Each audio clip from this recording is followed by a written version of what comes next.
Viewers like you make this program possible. Support your local PBS station.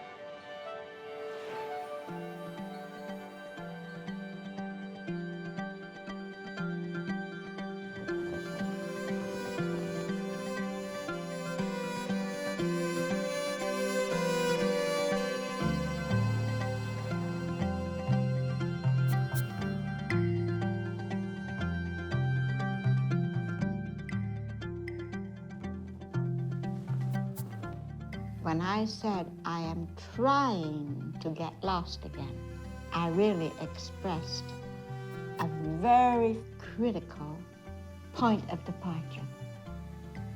That frame of mind that you need to make fine pictures of a very wonderful subject. You cannot do it by not being lost yourself. I am trying to get lost again.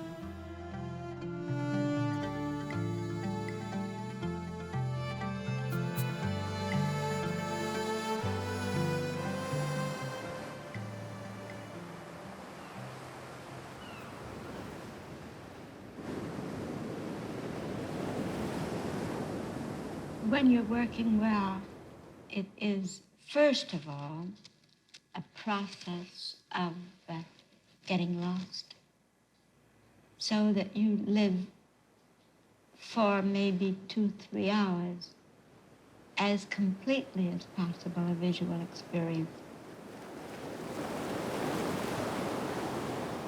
The cabin became our special place to be together and be with the grandchildren there.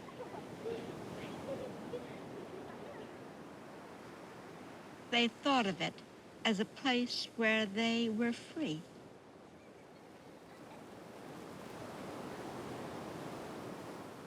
I remember my grandmother and I were together at our family cabin, and limping along the beach, she was photographing.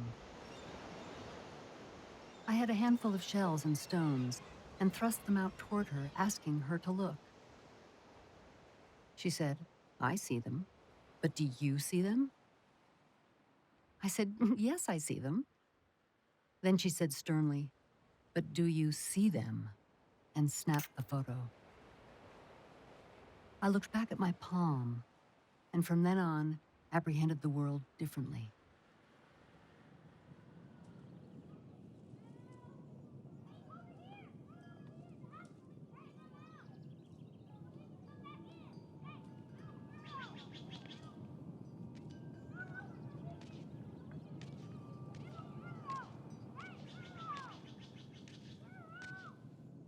Toward the very end of my grandmother's life, an unprecedented honor came to her. An invitation to prepare a solo exhibition for the Museum of Modern Art in New York.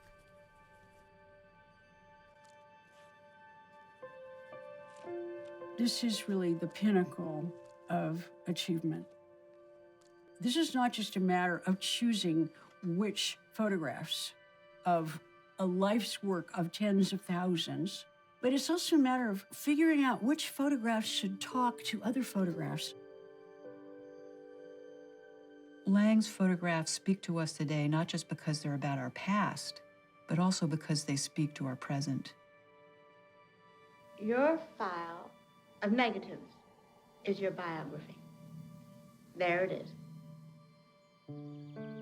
I think we have a card on this. Oh. I think I've seen that on here. I was a part-time student at the San Francisco Art Institute. Next time, try the train. This is about 35. She looked to me to be the photographer in the country who was concerned with the larger social implications, ramifications of images. We hit it off. I felt very blessed to be helping her accomplish what she wanted to accomplish. This one, you said, was during the Depression when... During the Depression, yeah. She was committed to a deadline that involved her looking over her entire life as a photographer. Probably never anybody asked me for this. We started by pulling out boxes and boxes of negatives. Some of them got thrown out on the spot. Isn't good enough. This goes in that early Utah. It was also an opportunity to put her affairs in order, and they were in considerable disorder. I can't just exactly say why I feel at this point, with that show coming on, that I know that I have to look this stuff over that I've done.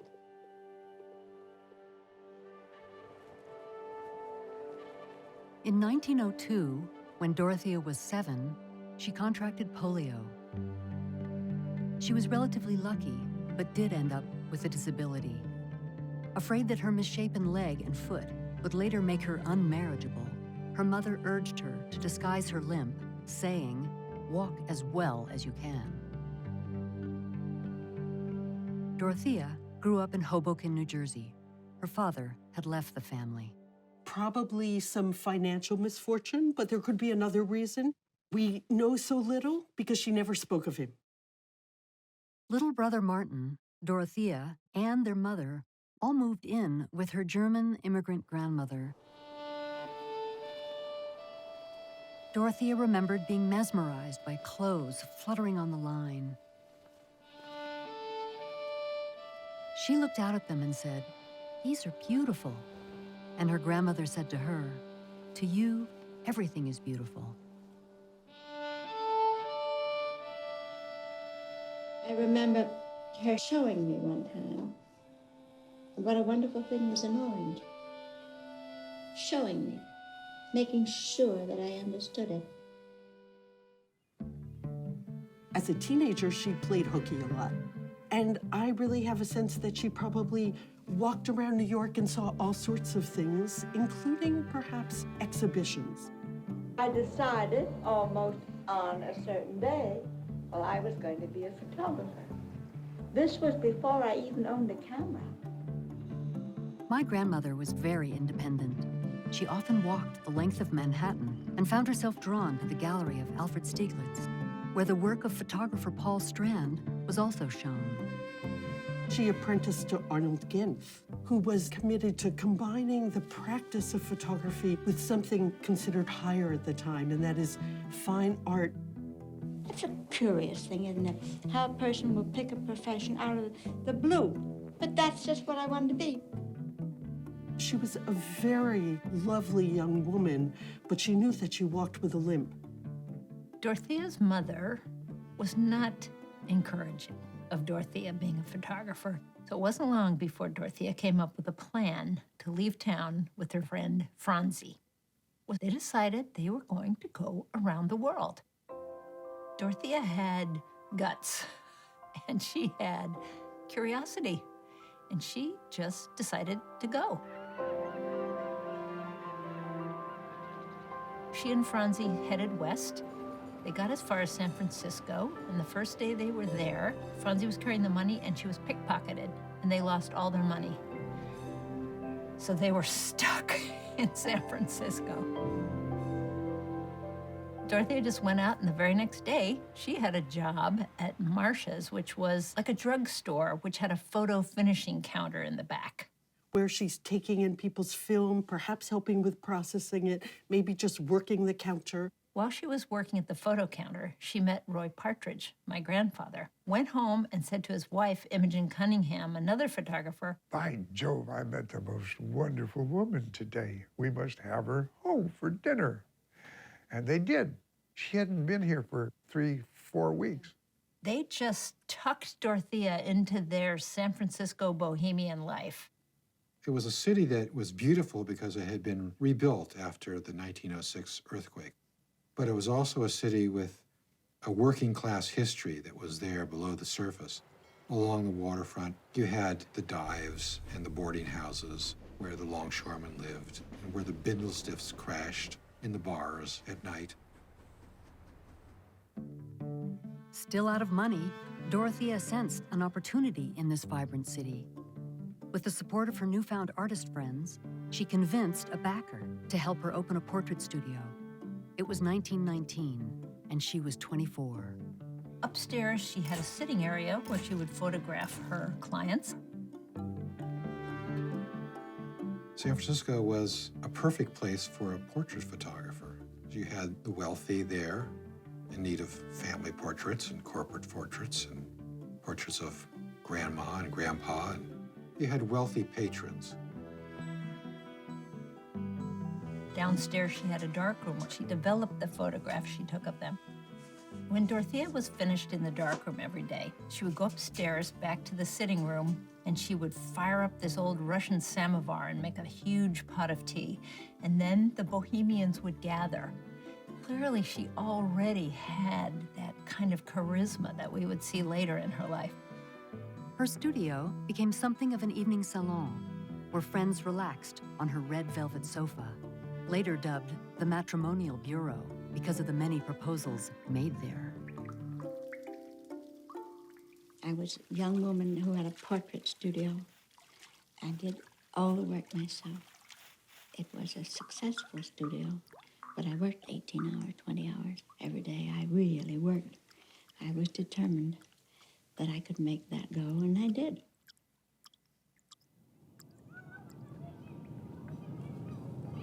Very old portrait like this. Now these go way, way back. Why I kept these, I don't know. This goes up in the early portraits. She worked from the outset with groupings of photographs. Take a whole bunch of pictures and put them on the wall and look at them and say, yes, no, yes, no. Now these start at the other end because I want to mix things. I don't want so much Egypt. Working as a photographer, I had not participated in that process before, and I found it very interesting. Put it near the small Korean boy, near it. And she would go through a quick edit process, and pictures came down and put up another bunch of pictures. And you step back 15 feet and you reflect.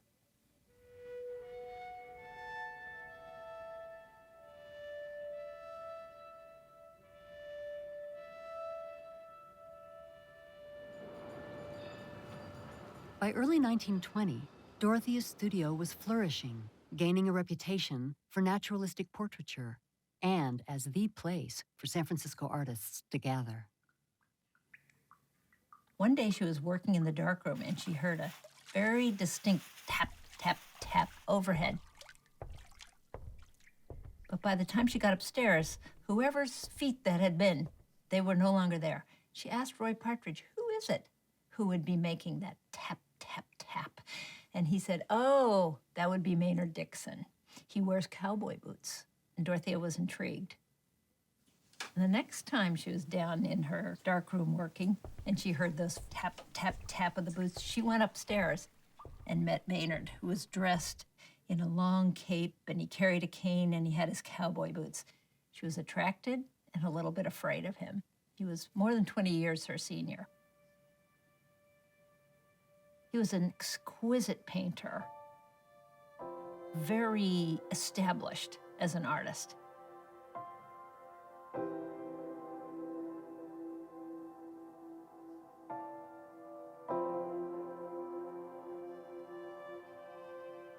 Dorothea would discover her muse in Maynard. Despite their difference in age, the attraction was undeniable, and within a year they were married. She told a reporter, "My marriage with Mr. Dixon will not interfere with my work, as I shall continue in my profession." He opened her eyes to a way of living by your own values, living with what is important to a visual life. He had the finest studio of all the studios on Montgomery Street. And he had it for years and years. And I had a studio at 716. And there were big chips, timbers over the door. She was able to support herself and then sometimes Maynard when he wasn't bringing in a check. She very much wanted to see him pursue his own art and not become a slave to advertising arts. Maynard had to make a living. And so a lot of his work was done to please corporate clients. But more than anything, I think he just wanted to be out in the landscape, preferably New Mexico, painting colored cliffs.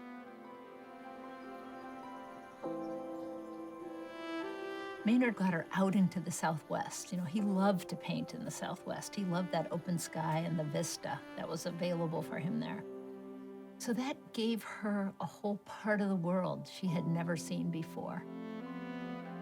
She was exploring working outside the studio.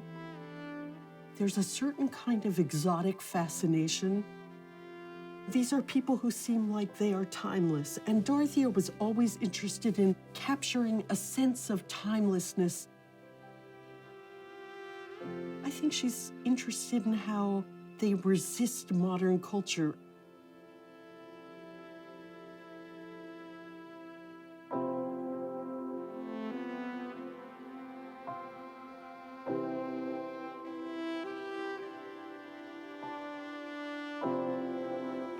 It's a kiva, K-I-V-A. But one of just them steps going up, big steps. Then there's 2 tin cans down there. That's the difference between a documentary photographer. Right there, if you want to define it. That's right. The man with a certain kind of training will never remove those 2 cans. And the other man must. See, Richard, what I'm talking about? See the magnificence, the scale of those steps. It really is a thing of very great proportion. And these wretched little cans down here, well, you accept it. Yeah.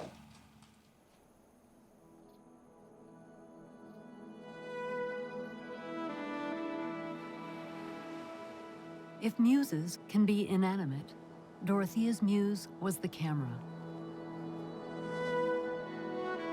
But she was to discover the muse in the great loves of her life, 2 radically different men.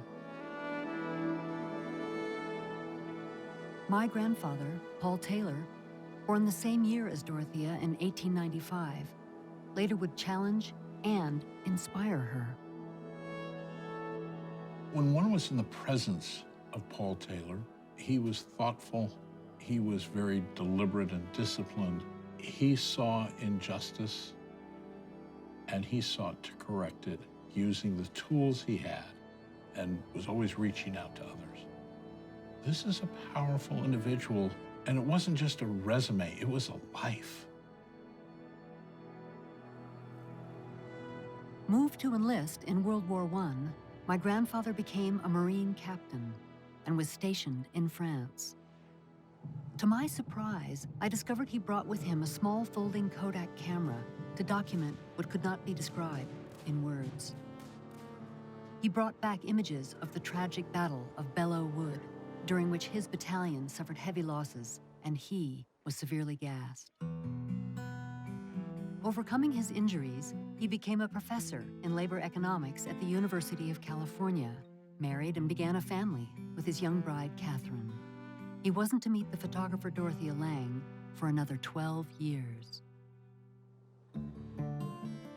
Meanwhile, by 1925, Dorothea and Maynard's marriage, the envy of many San Francisco artists, became for Dorothea a contradiction, creatively stimulating, yet constricted by demands of family.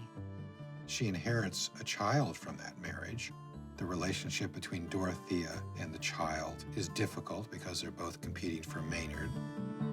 My mother's relationship to Dorothea was a very tempestuous one. She was an adolescent.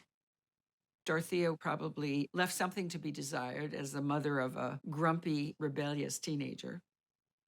At the time, people were not terribly well informed about how to raise children.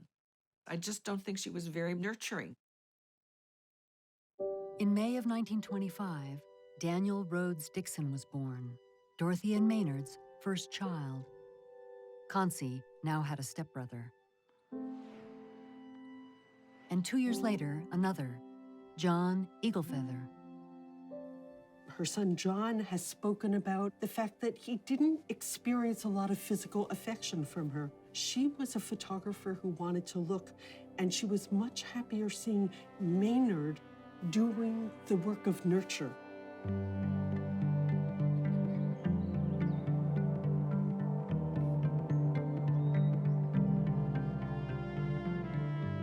photographs are full of the tenderness that characterized her later photographs of fathers and children.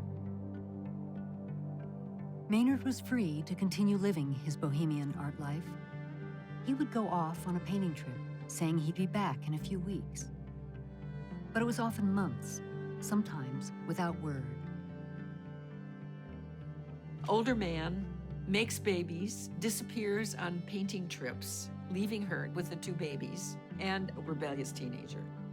Poor Dorothea was an artist and was trying to do her work.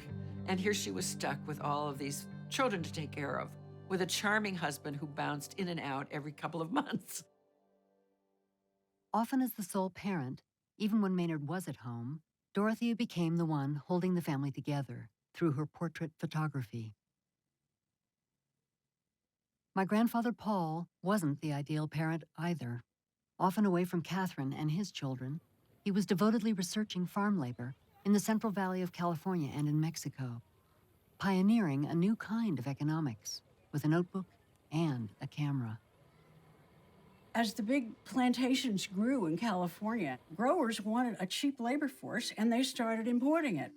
By the 1920s, when Paul Taylor really started his research, it was overwhelmingly Mexicans. He learned how to speak Spanish and decided to go down to Mexico and start actually studying Mexican life, not just Mexican work.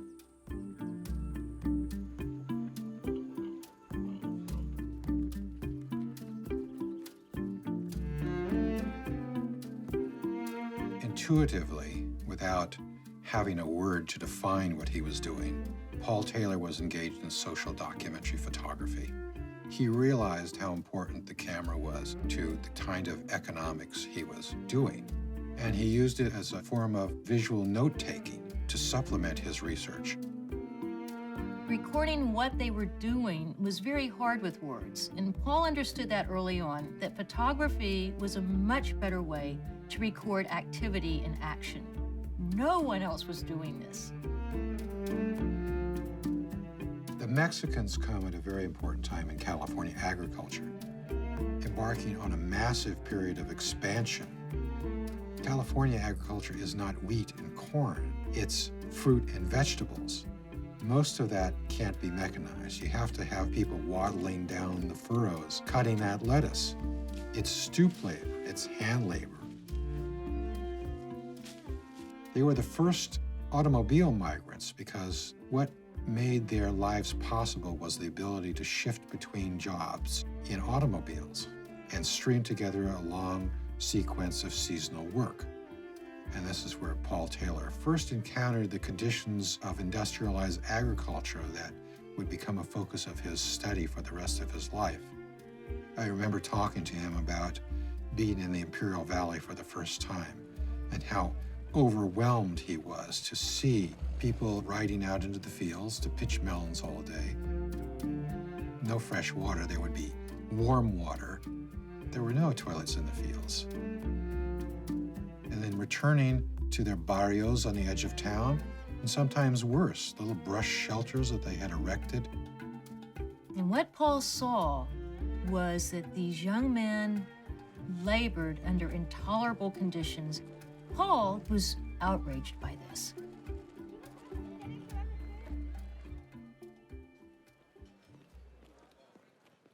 People don't realize how hardscramble it was for everybody in the Depression.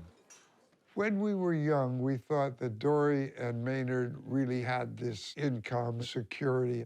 In actual truth, they didn't. Dorothea and Maynard just didn't know how to get by any longer. So they packed the kids and art supplies up and they took off for the Southwest.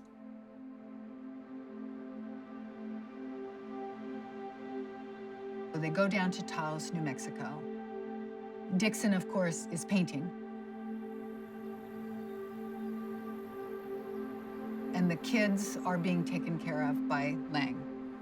It was a dirt floor, earthen floor. But they found a way, there was a little touch here, a little touch there. It was beautiful, just beautiful.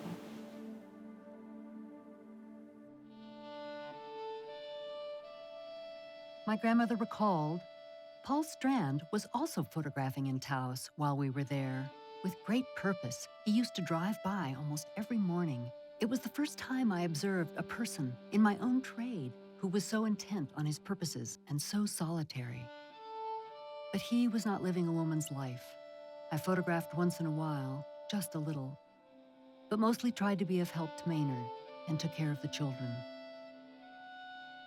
So they stuck it out there for a while and then did make it back to San Francisco. But by that time, their relationship was beginning to fall apart, and they both went and lived in their own studios and began what would be a long process for Dorothea boarding her children out. They both needed to earn a living. They couldn't drag these small children around, and so they put them out to board. It was very hurtful and very hard on the kids. During the Depression, it was the only recourse for people without any money. To put the kids in somebody else's home for 9 months, which I guess it was that long sometime, must have hurt Dory as much as it hurt the kids. When you enter into the visual world, detaching yourself from all the holds on you, not taking a few photographs while you're going down to the co-op, but it is a mental disengagement so that you live for maybe 2-3 hours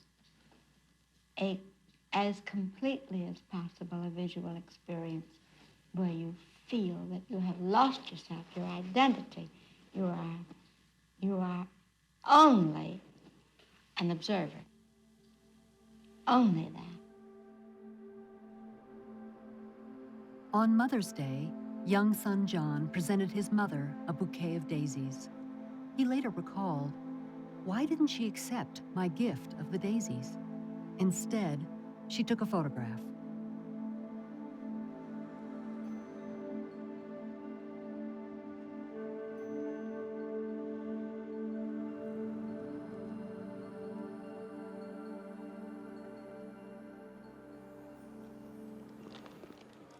In 1933, the year President Franklin Roosevelt came into office, was one of the bleakest years of the Depression. Just looking out the window of her studio, Lange saw soup lines. I wonder to what extent the conditions propelled her out of that studio. There were new things to photograph, new ways to use her camera. Dorothea challenged herself. As she recounted, the discrepancy between what I was working on in my portrait studio and what was going on in the street was more than I could assimilate. So I set myself a big problem. I would go down there. I would photograph. I would come back, develop, print, mount, and put the images on the wall, all in 24 hours, just to see if I could grab a hunk of lightning. When you're working well, all your instinctive powers are in operation, and you don't know why you do the things you do. Sometimes you annihilate yourself. That is something one needs to be able to do.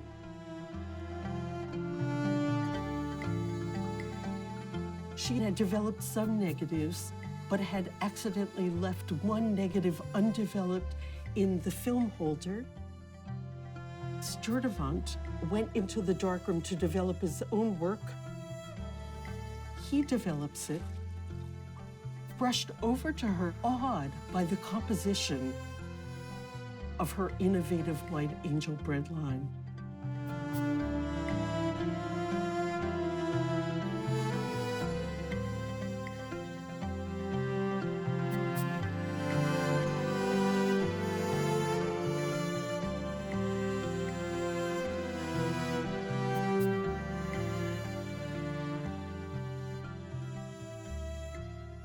I changed my outlook. I changed my way of living. I made some decisions on what I thought was a good way to be a photographer. And I saw certain possibilities. Dorothea finds a soup kitchen that is handing out paper bags that have cheese and sandwiches, and she goes in, and there are women For social reasons, they couldn't be on a breadline. An early photograph Lange took is mended stockings. What you see is the fine, fine detail that shows how many times the woman has mended her stocking. The sense of the silk stocking, which can't be replaced, that must be mended. All the signs of how people were having to stitch things together. Nothing could be disposed of in this time. And for Dorothea, this is really the intimate look that tells us about social experience in the Great Depression. Lange was already practiced in looking at individual faces. A motto that she had pinned on her darkroom wall, the words of Francis Bacon, the contemplation of things as they are, is in itself a nobler thing than a whole harvest of inventions. And she took this quote and thought one could see it even more with bodies.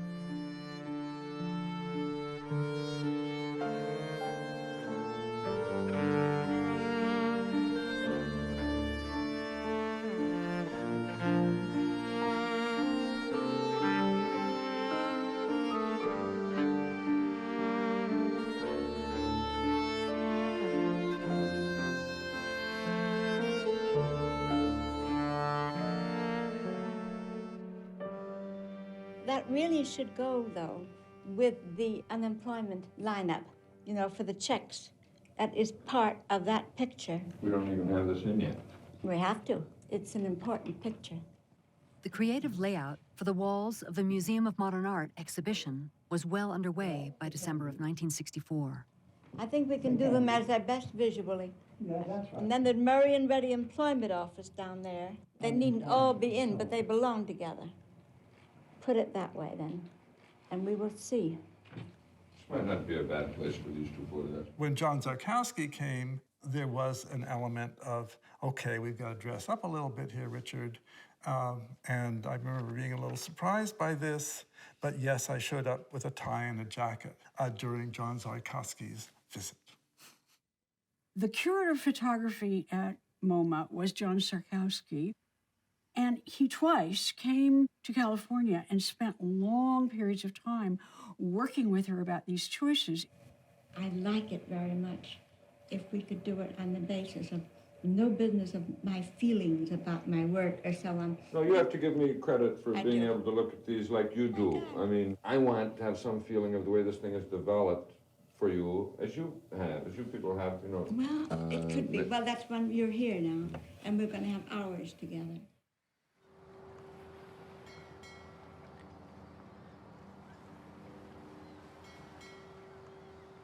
If you went down on the waterfront in San Francisco in 1934, you found a labor system akin to slavery. Every day, thousands of workers would shape up for work. There would be a huge crowd. A foreman would point, you, and that's how you got your job, to heft something off a freighter. It was going to explode in the 1934 longshoremen's strike. And when it exploded, Lange was there, in the middle of all this stuff that's going on. 1934. Today, the eyes of America are on our own labor troubles, like the San Francisco general strike. 2,500 guardsmen move in.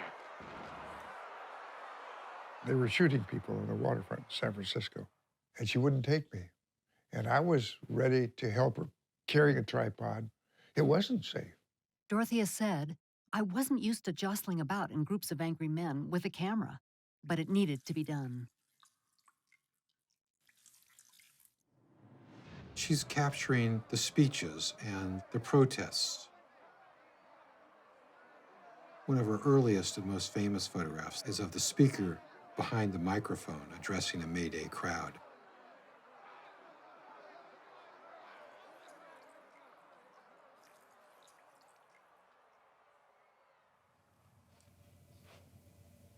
Paul Taylor was doing a story on the longshoremen's strike. Ironically, Dorothea Lange was also there photographing, but they never met.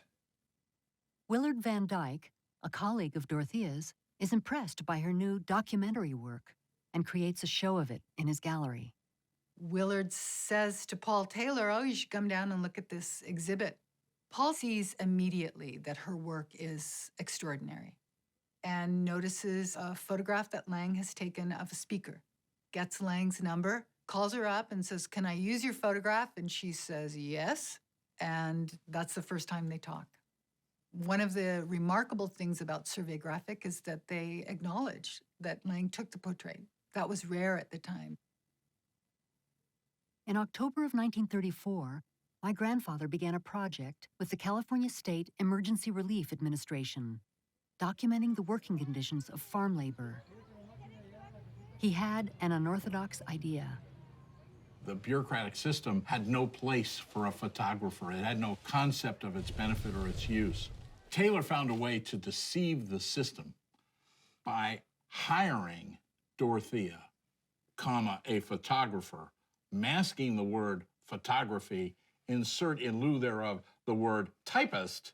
You know the phrase that they always put in the personnel contracts and other duties as a sign? Bring your camera. Paul and Dorothea started going out in the field together, and they took very different talents and skills. Paul is writing down what everyone's saying. He would interview people. The questions were respectful, designed to find the heart of the experience, and she got to see that happen for the first time. It was a match made in heaven because Paul's work needed this type of visualization. And what it allowed Paul to do was to make a much bigger social impact. For Dorothea, the first trip is shocking. They head down Highway 99 into the Imperial Valley. She is simply floored by the level of poverty that she is witnessing for the first time in this state that she's adopted.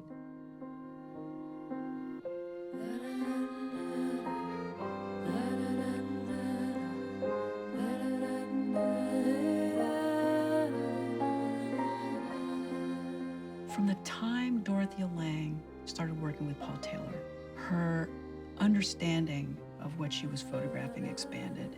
And it became not just these individuals she was photographing, but a part of a larger view of American society. She's seeing with her photographer's eye, he's seeing with his economist's eye, and they're together 24 hours a day. There can't help but be some chemistry and some exchange that's going on. Dorothea is still married to Maynard, and Paul is still married to Catherine. Paul Taylor also has a family of his own and a marriage that's tottering. At first, she saw her role as a photographer only. She then developed a series of photographs with captions.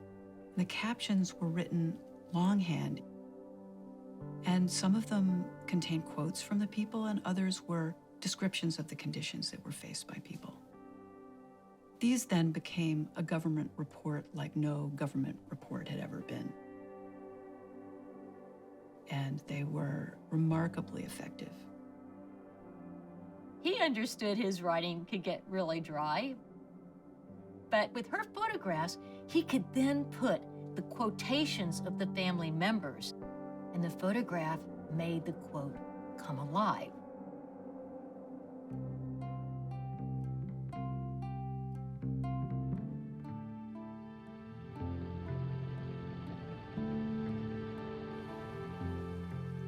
After one of their longer work trips, they headed back to Berkeley. They took their time going over the Tehachapi Pass. It was undeniable. They had fallen in love. Compelled by a vision of what they could do together, each had found their muse and their equal. They find something in one another that allows them to continue without diminishing their passions.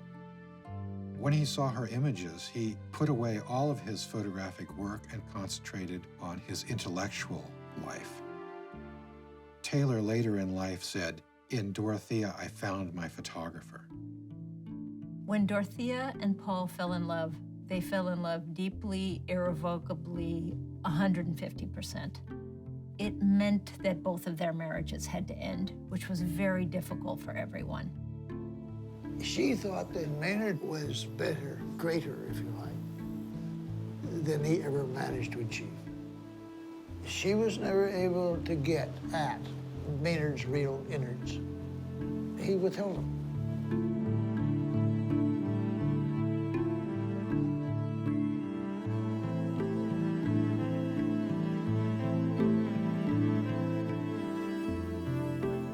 When on that Sunday morning, I went to their bedroom at about 9 o'clock in the morning.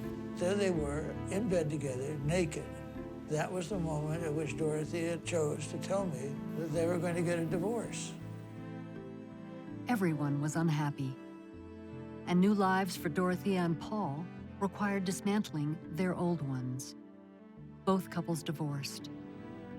And in December of 1935, in the middle of a work trip, Dorothea and Paul married in an Albuquerque, New Mexico courthouse. Not only did she have 2 small children with Maynard, but then in her new marriage, she inherited 3 children, and she showed that her skills had no way improved. She really was driven in a way that we give tremendous permission to men for, but absolutely no permission to women. I was 5 years old when I met Dorothea in 1935. We all spent this first year of their marriage in foster homes because I think it was especially Dorothea said she wanted Paul and her to have their first year just to work and to get used to being married, I suppose.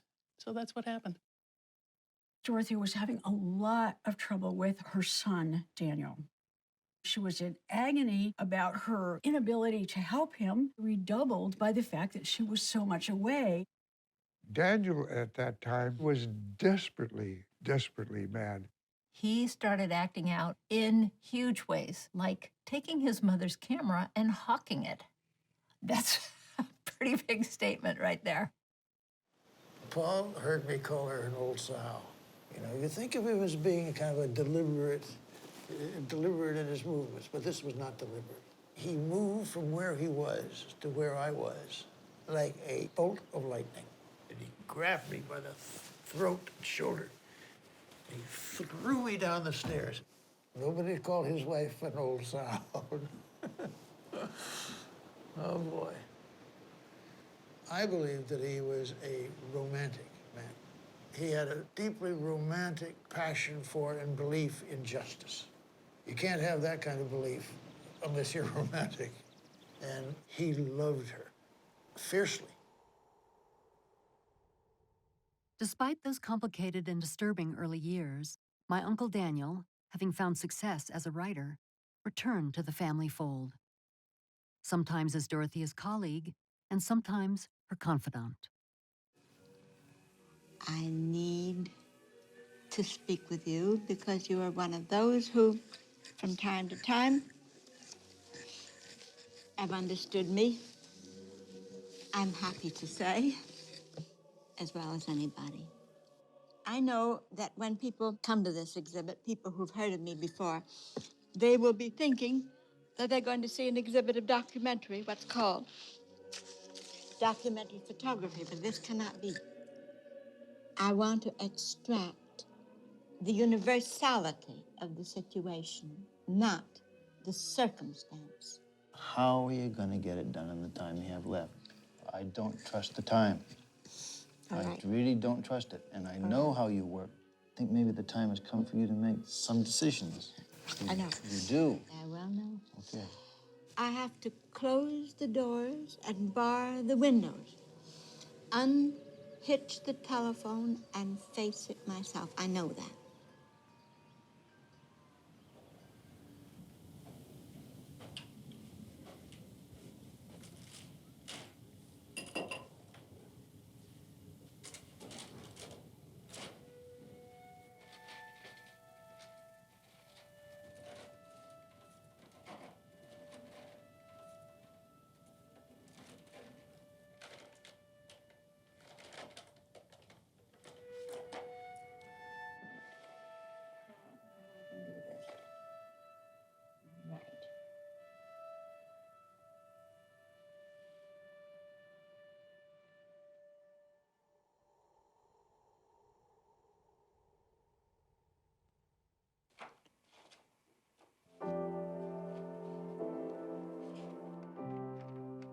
John Sarkowski drew her out. He was very helpful in trying to understand what she wanted to accomplish and in trying to implement it.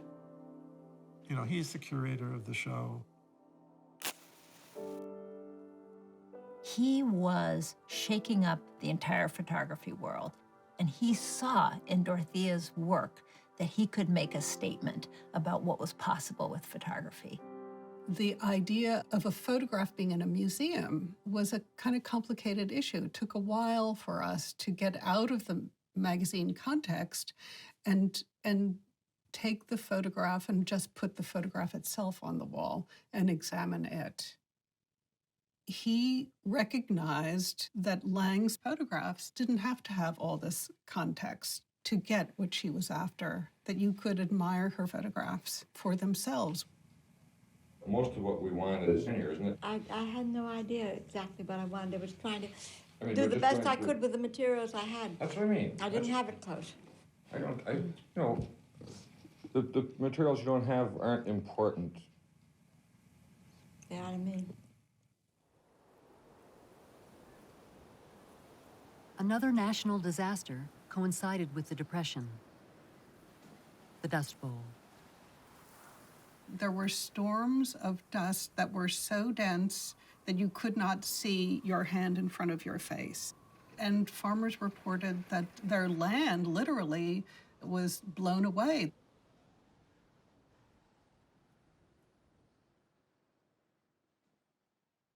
And they, in many cases, just packed their cars and left. It was pointless to stay. People were absolutely ruined by it. It wasn't 1 year's bad crop or even 2 years' bad crop. It was year after year after year. 1927 made 7,000. 28 broke even. 29 went in the hole. 1930 still deeper. 31 lost everything. 32 hit road. The migration tended to go to the west.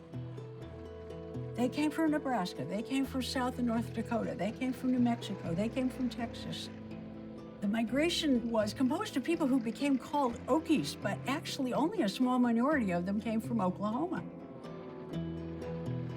In this case, instead of the covered wagon, it was the covered jalopy. As a result of the creation of the highway system, they were able to pack up and move to a place that seemed to be a better land where opportunities awaited in California.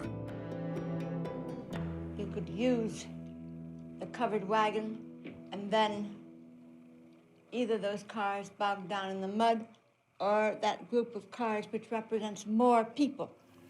Is that when Well, people that's really began arriving? that car that we see the back of, that was the first car I saw that came out of the Dust Bowl. And that was the day the darn thing was discovered, what was happening. Nobody knew it. And then it was a rush. Never has stopped, that influx.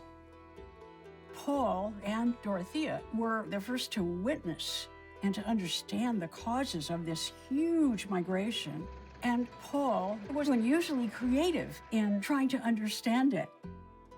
At the Yuma, Arizona crossing into California, he hired a gas station attendant. He said, I'll pay you a certain amount of money if you will simply keep a tally of how many cars filled with these people are coming into California. And we are talking about several 100,000 people entering California hoping to stay there. This was a major problem for California to absorb.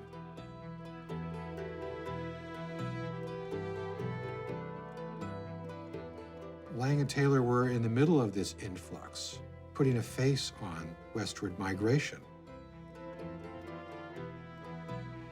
Who were these folks and where did they come from? Well, they were basically white Americans, hardworking, family folks. They weren't coming to feed off the state. They were coming to work and find a home. They hoped to reestablish themselves as family farmers. And of course, they're expecting this California dream.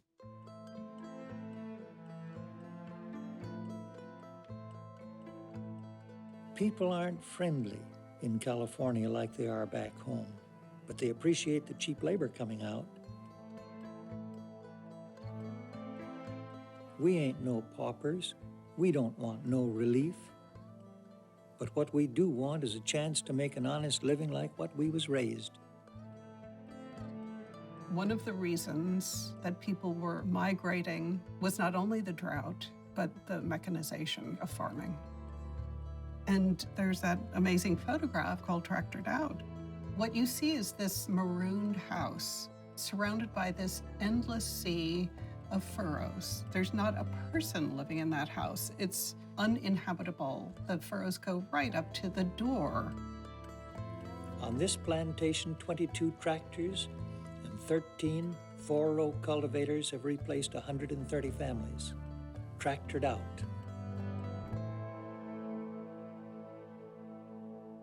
Lange's photographs from the 30s are full of hope, not just despair.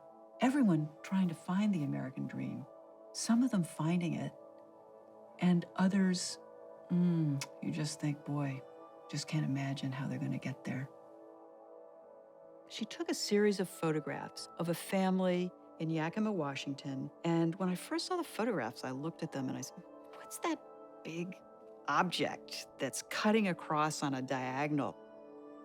You have to go to her caption. Note, still carrying a roll of kitchen linoleum, 3 years on the road. And that roll of linoleum became memory of home and dream of home.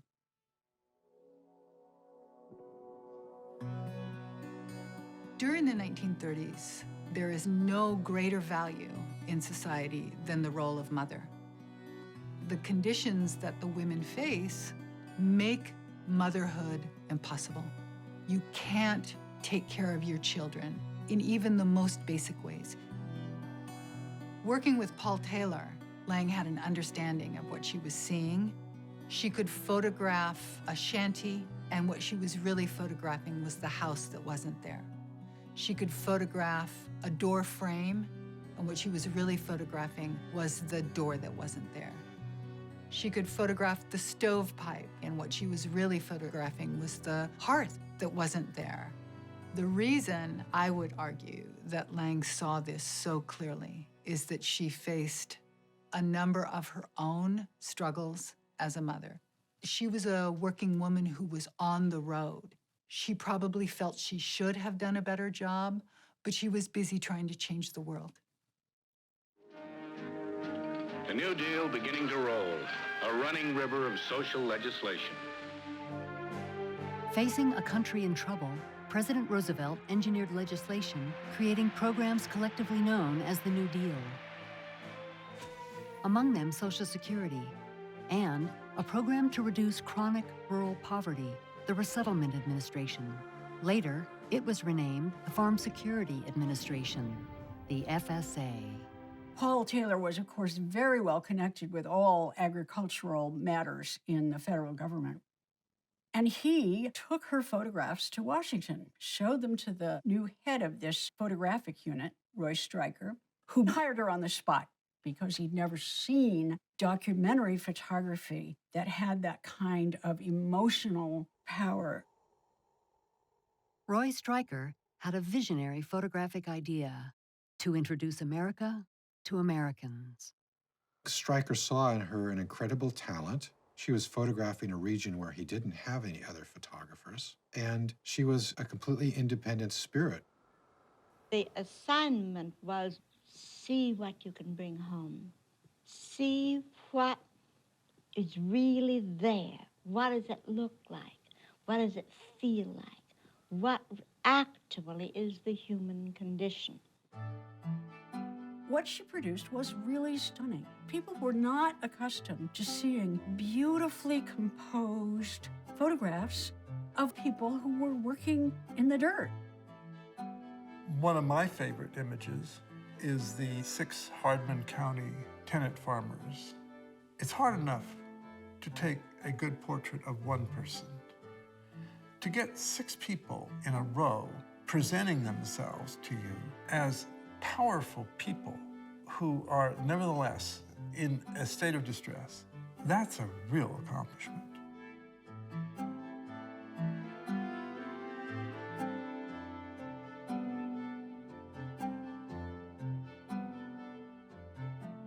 Lange was also the only photographer based on the West Coast. The time it took for her to send negatives to Washington and then wait for them to come back so she could actually see her work was often months.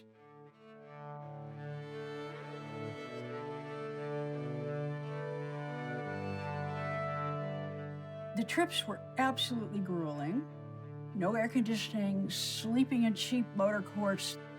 She sometimes hired Rondell Partridge as an assistant out of her own stipend, since the federal government wouldn't pay for that.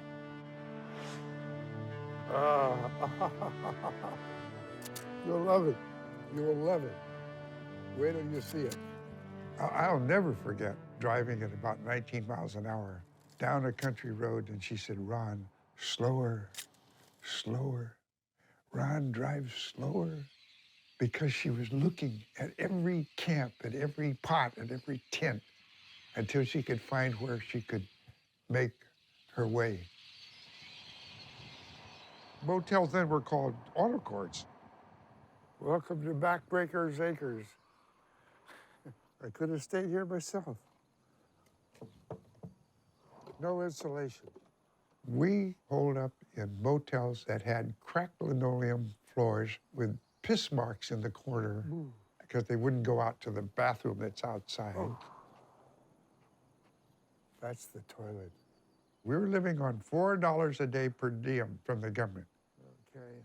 We didn't feel deprived. We just felt that we were accomplishing something and providing a service that everybody needed.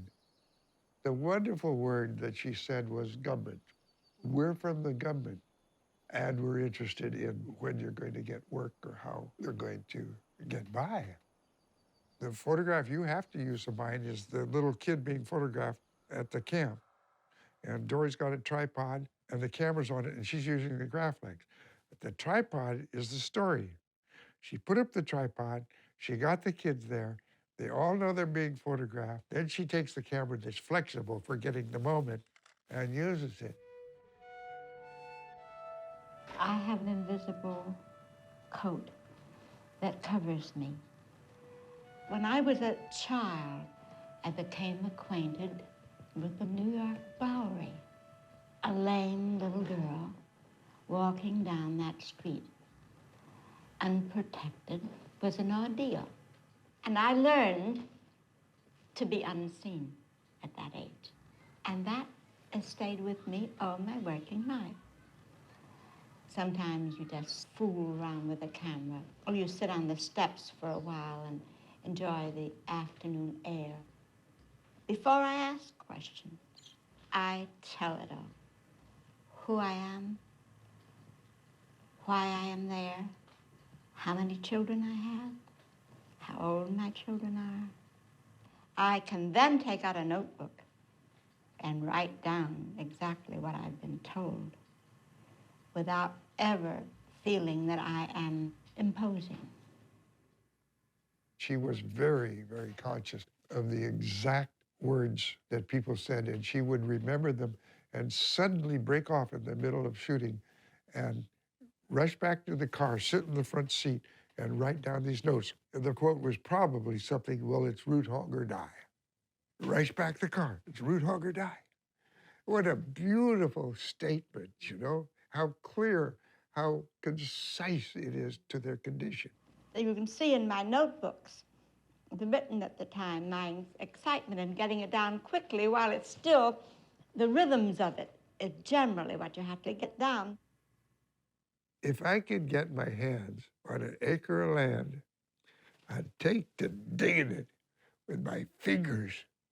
The tears come to my eyes. It's so intense. Just write it down. She responded to her job in the Farm Security Administration with a great sense of responsibility. She corresponded regularly with her boss, Roy Stryker, who would send her requests for certain types of photographs. But she also was her own woman, and she said later, you know, we were out in the field, and sometimes you would find things of importance that no one knew about. Driving north alone, after photographing for a few weeks, my grandmother recalled, it was raining. The camera bags were packed, and I had on the seat beside me the rolls of exposed film ready to mail back to Washington. A crude sign flashed by on the side of the road, Pea Pickers Camp. I didn't want to stop and didn't. And then rose an inner argument. How about that camp back there? Are you going back? Without realizing what I was doing, I made a U-turn on the empty highway. And following instinct, not reason, I drove into that wet and soggy camp like a homing pigeon. The pea crop at Napomo had frozen, and there was no work for anyone. I saw and approached the hungry and desperate mother.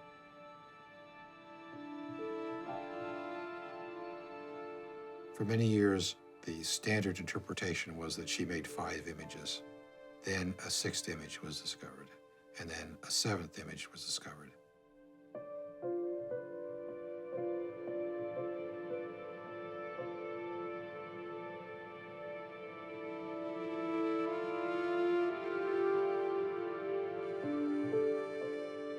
She ended up at the end of that whole sequence with a masterpiece of photography.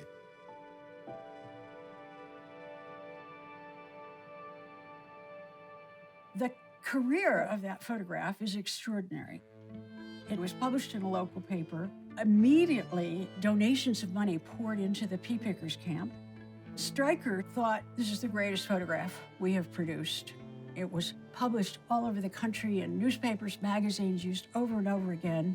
I believe that there was one Chicano poster, a Cuban poster, and certainly the Panthers as well used it.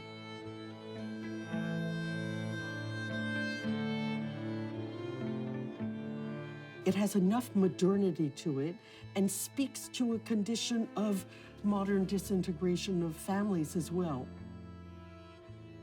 It's probably the most recognized photograph in American history. I see it printed all over, prints that I haven't supplied. It doesn't belong to me anymore. It belongs to the world. She, that one picture, belongs to the public, really. Florence Thompson was the woman in the photograph. In 1958, Florence and her family came across the image in the magazine U.S. Camera. They resented the notoriety and liberal use of the photo, for which they had seen no remuneration. But neither had Dorothea. However, late in Florence's life, donations poured in when a sympathetic public learned of her terminal illness. She realized how important that image was and what it meant to people, and its importance to our understanding of the Great Depression. Florence Thompson's headstone reads, "Migrant Mother, a legend of the strength of American motherhood."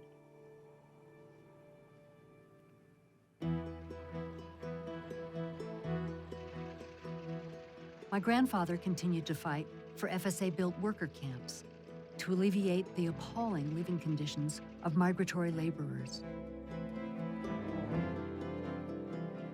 Repeatedly rejected, he sent Washington another series of reports he and Dorothea created in efforts to gain funding for the housing he felt would improve their lives. Although his vision had been far greater, his persistence saw 15 camps and 3 mobile camps built in California. Tom Collins, camp manager, intensely close to the people. When he hoisted the American flag every morning over that camp, it was his camp, and he protected it from the outside world, and he just was master. And John Steinbeck somehow or other encountered him. And Tom Collins is a big figure in the book. Tom is that camp manager in The Grapes of Wrath. One of the most memorable Depression images is of two people walking on the road with a big billboard for the railroad, suggesting the gap between affluence and complacency.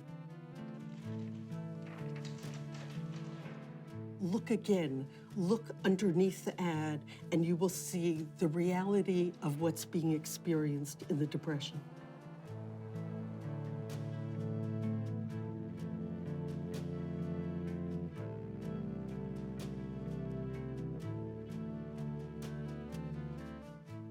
Maybe the best one is the one of a gas station near Salinas.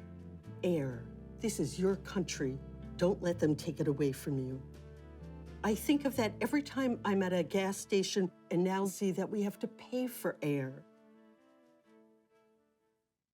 Every summer through 1939, Paul and Dorothea drove all the way across the country to the southeastern states. She and Taylor were very keen to discover how our society, which had developed a mythology about farming, was in the process of radical change. After slavery was ended, the South developed a system called sharecropping, which means that you give the owner of the land a share of the crop. The overwhelming majority of the sharecroppers, who were both white and black, were heavily indebted to a plantation owner. Lange took a picture of power and power relationships and subservience. A plantation owner standing in a very kind of aggressive posture. You can see that on the left edge of the picture is a little bit of Paul Taylor, who is helping her by conversing with this guy so that he's willing to keep standing there. But behind him, sitting on the steps, are his sharecroppers. The spatial relations reflect the power relations of the society. They're fixing to free all us fellas. Free us for what? Free us like they freed the mules. They're aiming at keeping fellas such as us right down to their knees. Aiming at making slaves of us. We got no more chance than a one-legged man in a foot race. It was very important for them to be photographing the terrible poverty, but also the sustaining role of those communities and the cultural richness that she found there. There's a picture, for instance, of a very ancient black graveyard, swept as though it was an African graveyard. Those kinds of touches were important to both of them. There's this wonderful picture of the water boy who is so proud of his job. He had a role there, and she saw that. She saw him in his stature. She said that these communities were rooted in the earth like a tree, like something that was embracing. You want to see a beautiful negative? Just for the fun of looking at a beautiful negative? It's a beautiful negative. Isn't that a lovely to look at?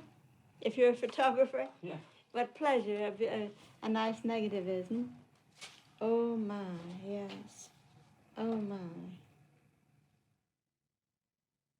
Lange's method to combat the racism that she saw in the South was to create these portraits.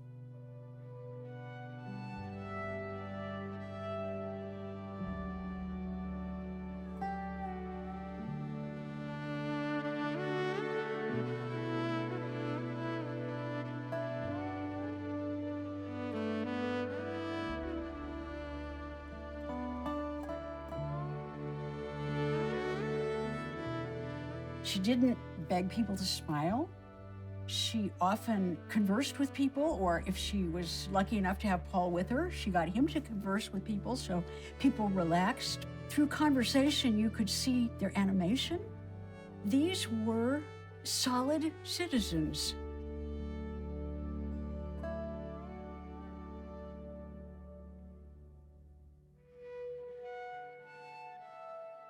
Dorothea's job for the FSA was on again, off again. Laid off, and then rehired by Stryker. But even when not collecting a salary, she continued to add to her body of work.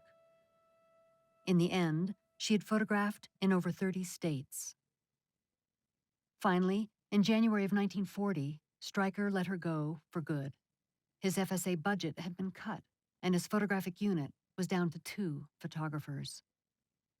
It was a tough loss. She had lost this sense that what she would make would appear in a variety of national contexts. She never enjoyed that so fully again. Later, in a letter written to Stryker, Dorothea wrote, "Once an FSA guy, always an FSA guy. One doesn't easily get over it." Lange and Taylor tried to condense it all into American Exodus, this huge population shift and its consequences. As the soil erodes, so does society. That becomes the book American Exodus, a record of human erosion. Lange and Taylor were creating a conscience that the country needed, an American conscience. They rented an apartment around the corner from their house in Berkeley. With no furniture and basically using the floor as her layout for the images and going there day after day and shuffling the images back and forth. And then coming back and adding captions. The photographs themselves carry the story. The captions extend and enrich the story. I seen our corn dry up and blow over the fence back there in Oklahoma. Lots of them tufted through until this year.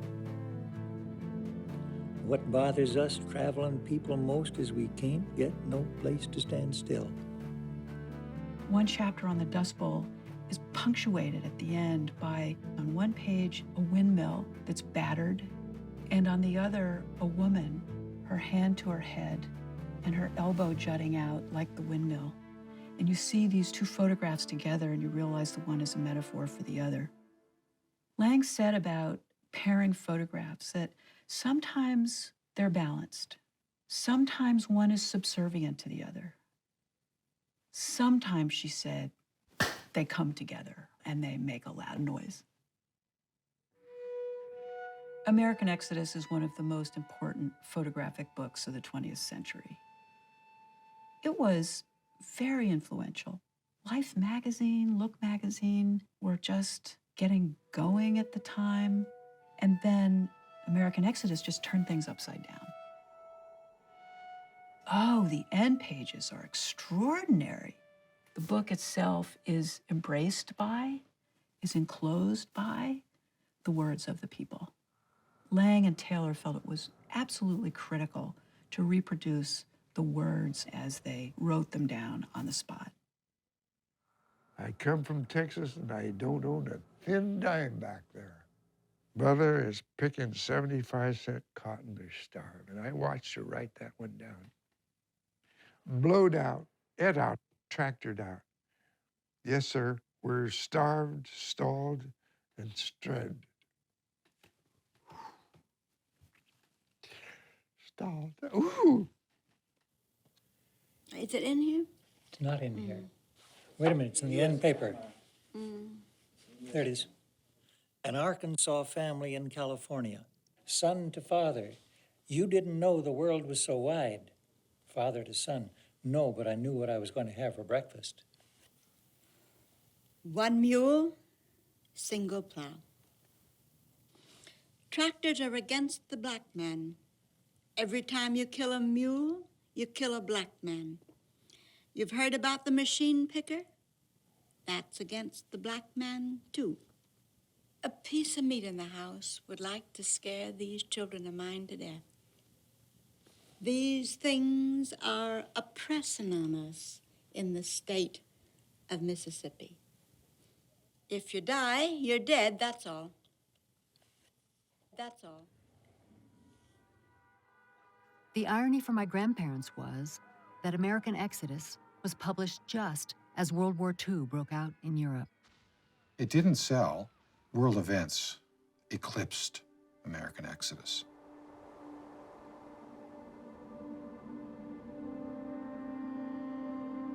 Manzanar, a place my grandmother came to know.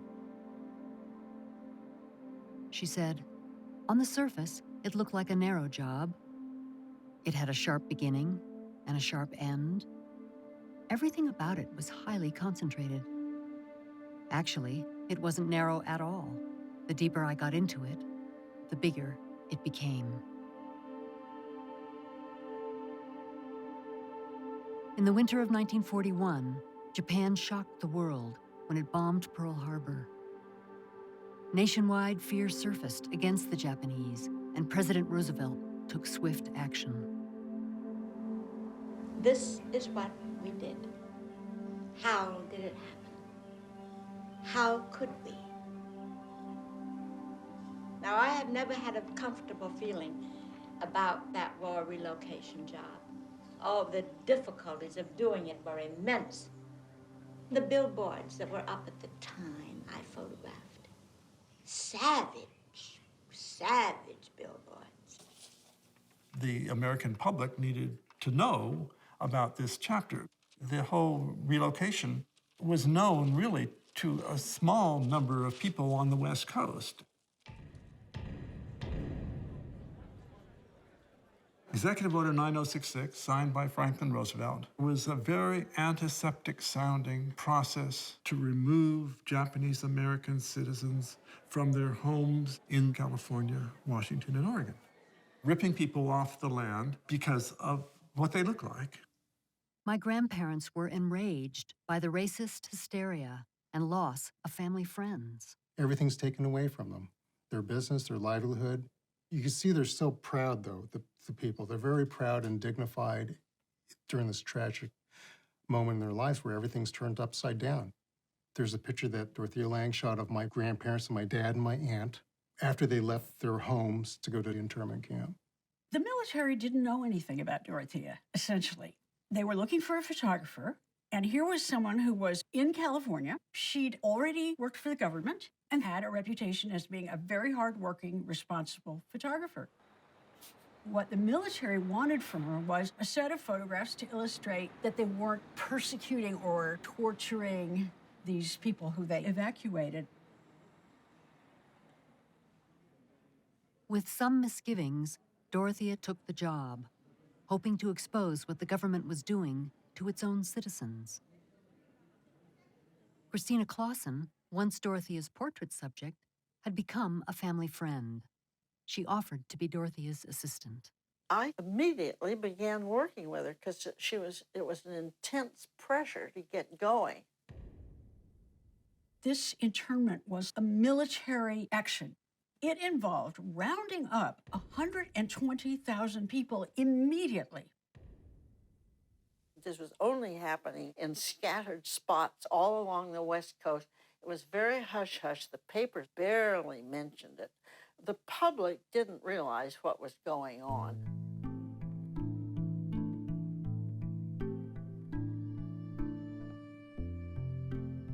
They were ripped out of their homes, and it was so hard to photograph that. It was so hard because those people were stoic. They were told that you go like we tell you to as part of fighting the war. And they went. They went quietly. They were not crying. They were being good citizens. Dorothea and Christina spent weeks witnessing Japanese Americans losing everything they knew: pets, gardens, livelihoods, their homes.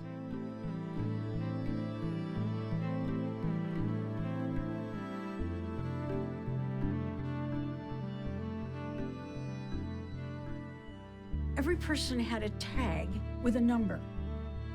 The head of the family might be 10351, A. The patriarch would be A, the family number A, and then the mother would be B, and then the children by age, C, D, E, F, depending how many children there were. Can you imagine having a paper tag with your number on, and that's who you are now?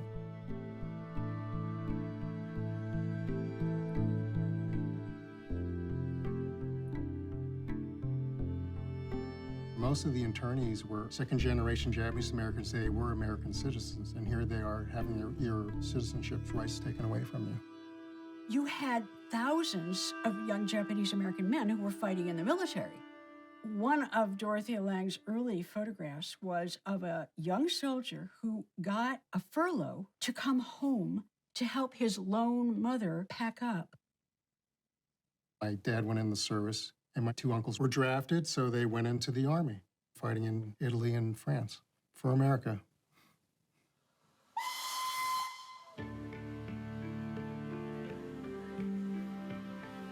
We had witnessed that evacuation by train from Woodland.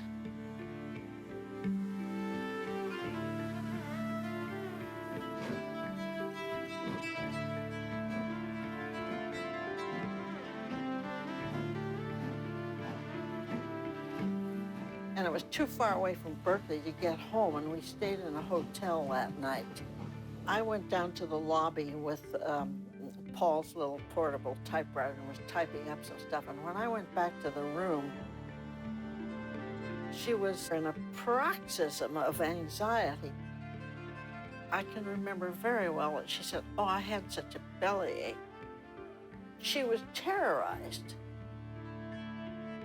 It was the tearing up of their homes that really got to her.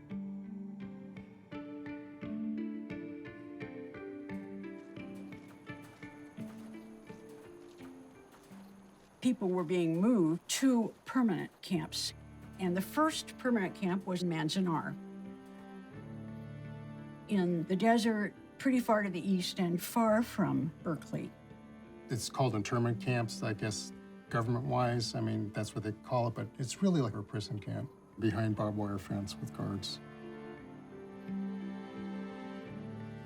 The buildings at Manzanar were long barracks that had from 7 to 12 units in each one, no insulation. In the heat of the summer, you get temperatures like 120, but in the cold of the winter, it is absolutely freezing. The camps are, of course, guarded, and there are military police all over. They wouldn't allow her to photograph the armed guards or the watchtowers. She was repeatedly asked to show her credentials. She was often followed around by a censor. She photographs in the nursery sheds under lighting filtered through slats, making it look like they were behind bars. An image that one of the censors found so offensive that he would not release it. This was a woman who was not willing to photograph just what they told her. When the higher-ups really took a serious look at these photographs, they fired her. After they fired her, the U.S. military impounded the photographs and would not release them. They really didn't see the light of day for many years.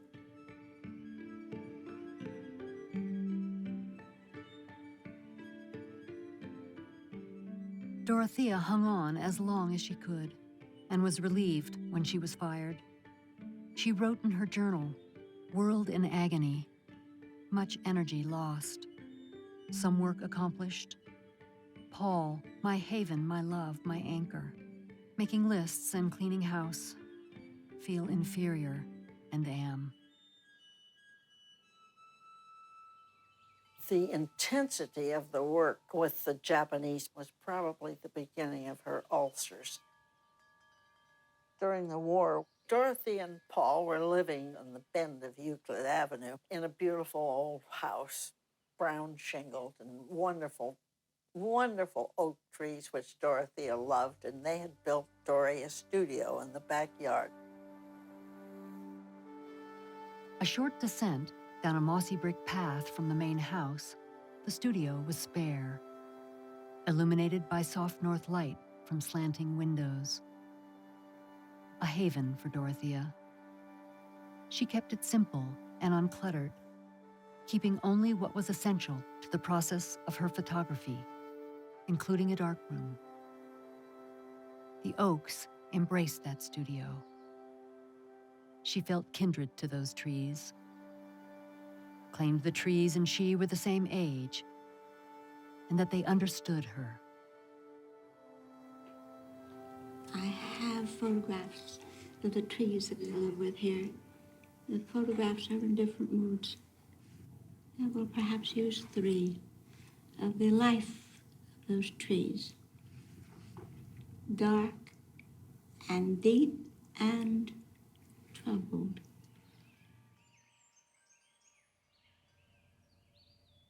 There was no mistaking that it was Dorothea's house. She was very particular about all of her belongings and about where things went. So I learned an enormous amount from her about how to create a space. I made a comment about something, and she said, "Oh, Margot, I was wondering when you were going to learn to see." Where's the cheese, Margot? Is it cut up? It's in the soup. Oh, it's already done? Oh, I was gonna give you a hand. One should have deep thoughts under all circumstances.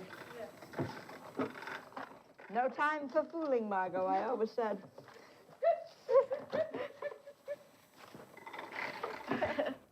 When I was a child, I was terrified of Dorothea most of the time. And I can't remember my father ever giving himself to a belly laugh. I don't think he ever did his whole life. I can, but his was silent. He would smile and quake, whereas Dorothea was raucous sometimes. The house was a product of that marriage, and inside it, the rooms, the furniture, the light coming in the living room, the silence, it was magical. There was a bond between them that was ironic. She called him His Honor. His Honor didn't come home for supper last night because he was working late, that kind of thing. And she would express mock exasperation with him, which sometimes masked real exasperation, but turned it into something good-natured. Say, "Oh, Paul, listen to that." And her impatience with him was wonderful because he loved it. It was obvious to me that they were meant for each other. Paul Taylor was absolutely smitten and never stepped back an inch. He was steady as a rock. He was her rock. It was a very difficult decade for Dorothea Lange. The bleeding ulcers were really draining her strength. She sometimes just was exhausted. She was in terrible distress by 1945. Things got worse and worse and worse. And they operated on her for gallstones, and she didn't have them. The indomitable spirit that she had, as soon as she could wobble onto her feet, she would plunge into work. My grandmother wrote in her journal, "Have had a physical breakdown, great difficulties and troubles. Maynard is dead now, but not gone. The children are on their various ways. Paul marches through his life and shares it with me insofar as I can and will.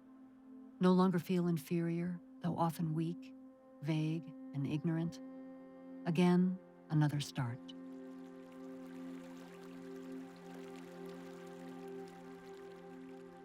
She started photographing with Perkle Jones, a young photographer, on a project of the Berryessa Valley north of San Francisco, which was going to be flooded by a dam under construction. 1960. Strewn across my grandparents' dining table were photographs which haunted my young mind. The image which grabbed me and wouldn't let go, a terrified white horse running.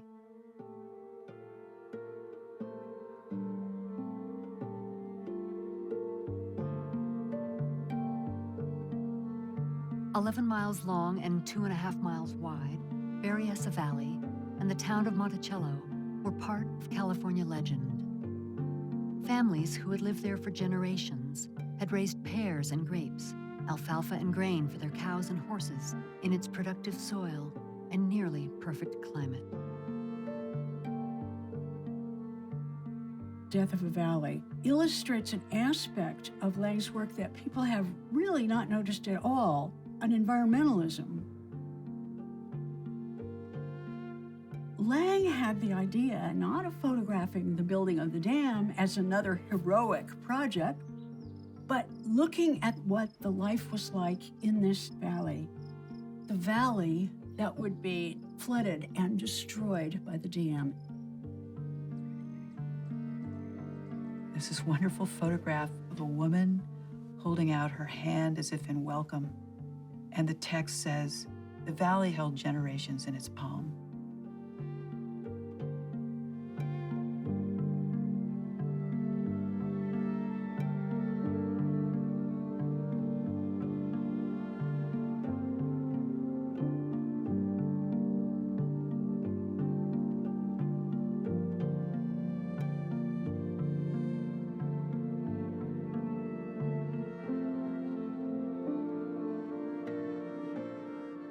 They photographed the last harvest, people still working their fields. They photographed houses being moved to higher ground.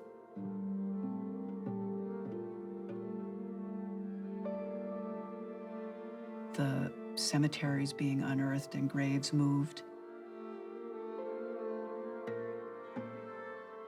And then you turn the page and there's a photograph that just spreads across the center line. The sky is darkening, and you get the sense that things are turning for the worse. And then you turn the page again, and you see these photographs that were left.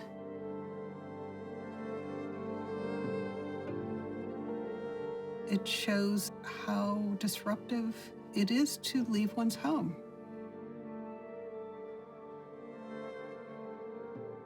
A caption in Death of a Valley reads, "The big oaks were cut down."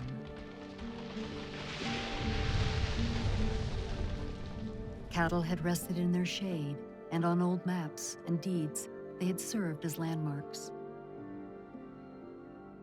Orderly destruction, scheduled down to the last fence post. Bulldozers took over. Clearing Monticello Reservoir Site, specifications number 200C-311. Buildings shall be removed completely or leveled. The reservoir site shall be cleared of all trees, stumps, brush, and all fences shall be removed. All shall be piled to be burned in such a manner that the piles will be as nearly consumed in one burning as possible.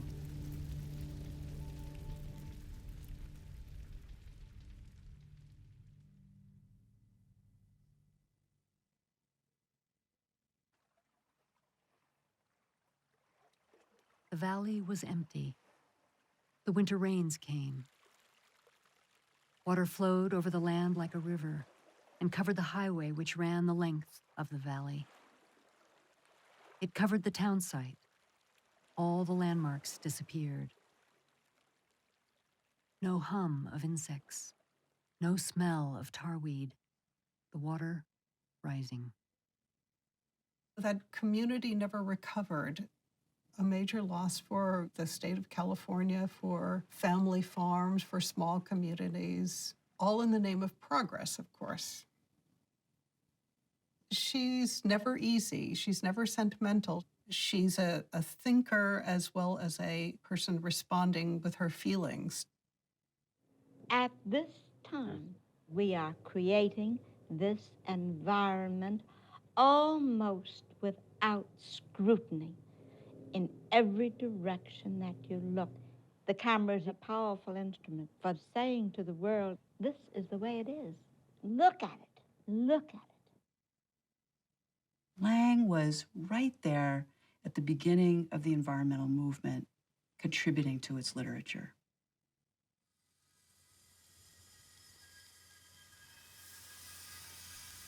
My grandfather had begun a battle he would fight for the rest of his life, supporting small family farms against the illegal allocation of water to large agribusiness interests. He would go to these community meetings, and there were tons of corporate lawyers there, and he would be the only one representing the people of California who needed that water. He was an activist, and yes, she was too. This one, 9037. However, Dorothea's health had become precarious, and Paul was spending more time as her caregiver. When she accepted the invitation to do the Museum of Modern Art retrospective, she felt healthy enough to where she thought she could carry this thing off. She could be feeling absolutely miserable and still be in charge. You remember this one? Dorothy was on a pretty strict regimen of soft food and meds every few hours. And it was Paul that was the provider. And he did it in his very quiet way. From the time she got really sick, she didn't have strength to go out on the streets anymore. But she still always had a camera around her neck. And she then began the assignment of photographing her own family and her family life.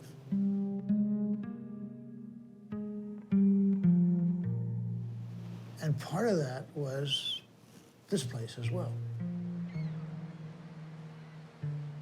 My grandparents needed a respite, and with a grandchild or two in tow, would get away to their one-board-thick cabin on the coast.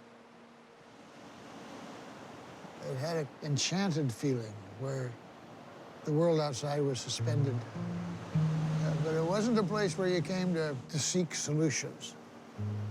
And certainly it's true that when she came here, she was a much more relaxed, spontaneous person than she was over the hills and far away. Then I began to wonder what it was that made us all feel the minute we went over the brow of that hill. A certain sense of freedom.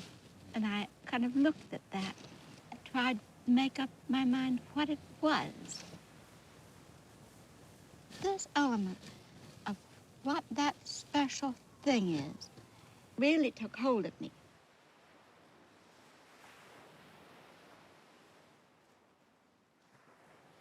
She did bring her camera, but she didn't come here with a shooting schedule.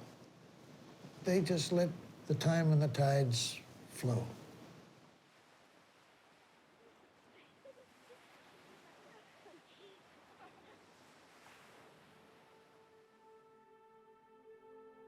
But time was closing in on Dorothea when a final opportunity arose.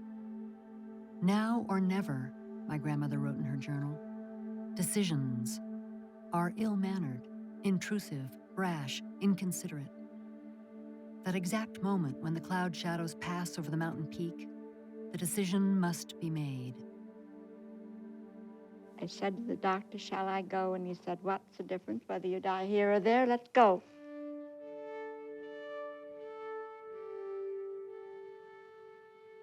In '63, in spite of everything, I went around the world with Paul.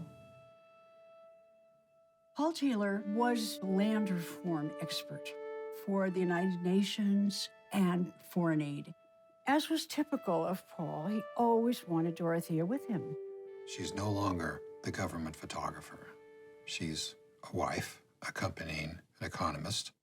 What lunacy that the Ford Foundation and others didn't say you should work as a couple as you worked in the 30s. She's seen as Taylor's wife who has a camera. I'm writing from a strange and large wooden house with huge porches surrounded by jungle. I never thought I'd be in a place like this. The gentleman whom I love so much does his very best to make everything as right for me as he can. My struggles with my innards continue, and there are some bad moments. But Paul and I survive it, and we are happy in the same room together.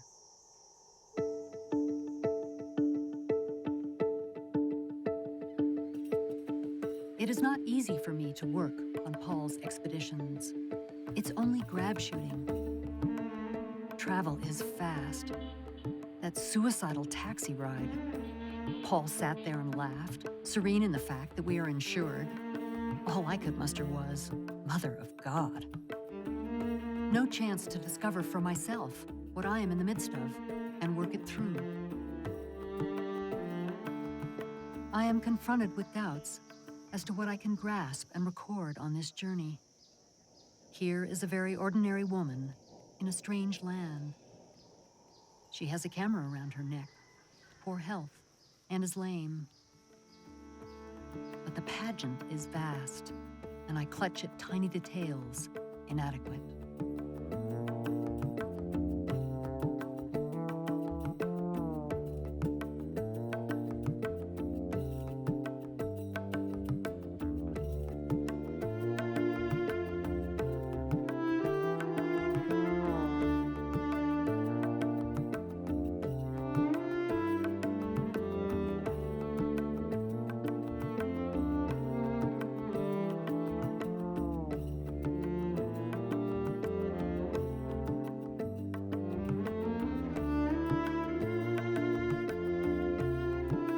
There is that lifelong sensitivity to the body that makes this very different from your standard tourist snapshots.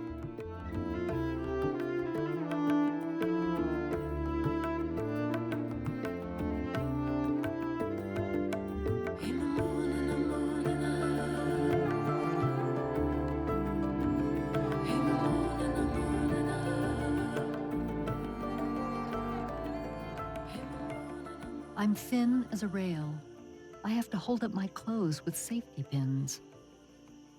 The bedspread is gritty, and I lie in this disagreeable room and look over my negatives. Why do I photograph? How much is vanity or self-justification? Faced with all these international negatives, and behind them all the other negatives I have made, order begins to come out of this life.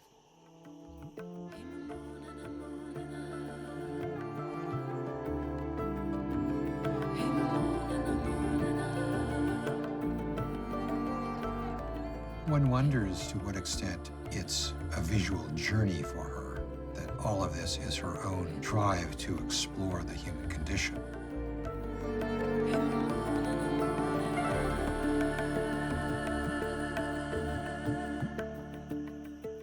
Later, while Paul sleeps, I ask myself, for what have I lived? This is the year, in the midst of my suffering, I became an artist in the world. A small artist, but for the first time in all the years, I can say I'm beginning to be an artist.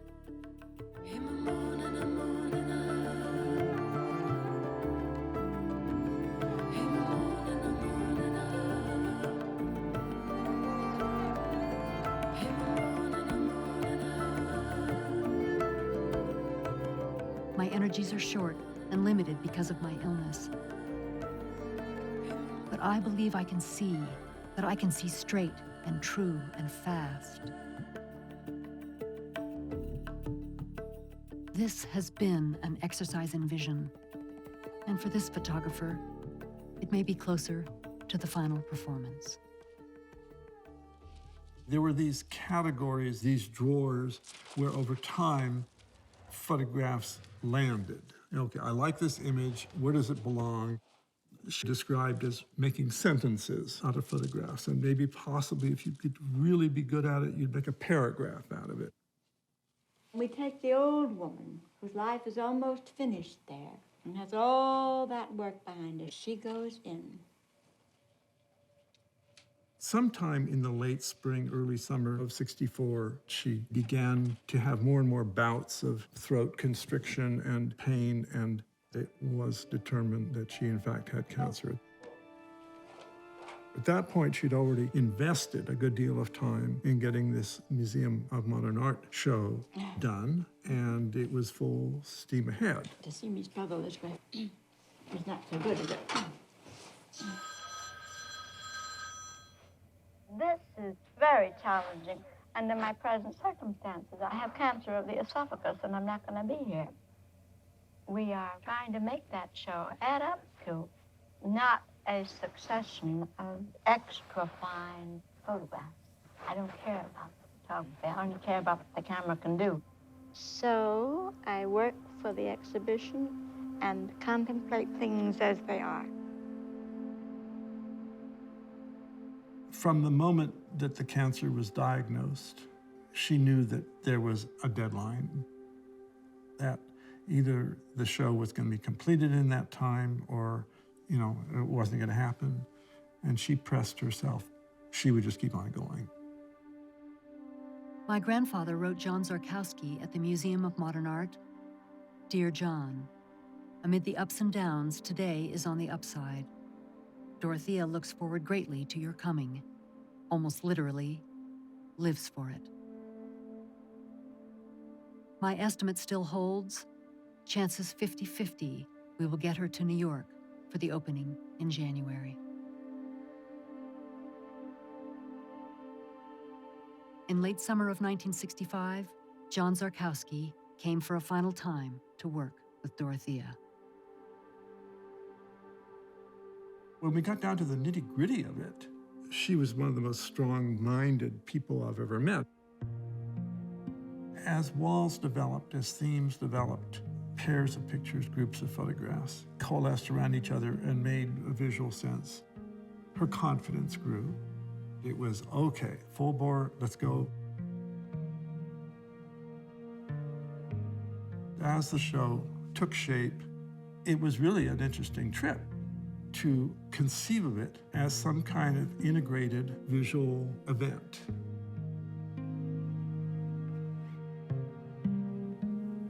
Once you've seen a pair like this, it's you miss it. It's only really half the sentence.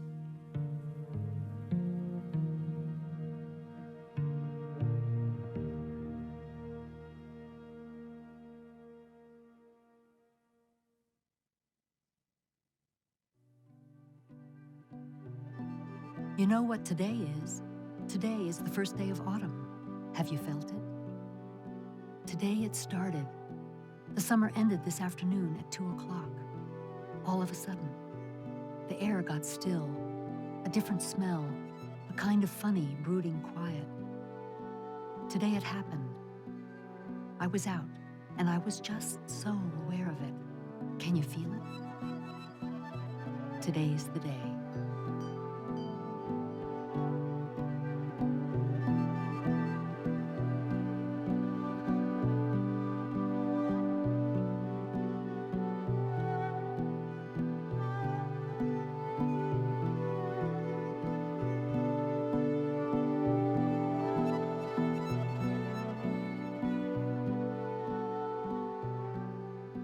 Dorothea never made it to the exhibition. She died 3 months before. At her side until the end, my grandfather told us later, her last words were, "Isn't it a miracle that it comes at the right time?" After a moment, he added, "It was the greatest thing in my personal life to live 30 years with a woman like that."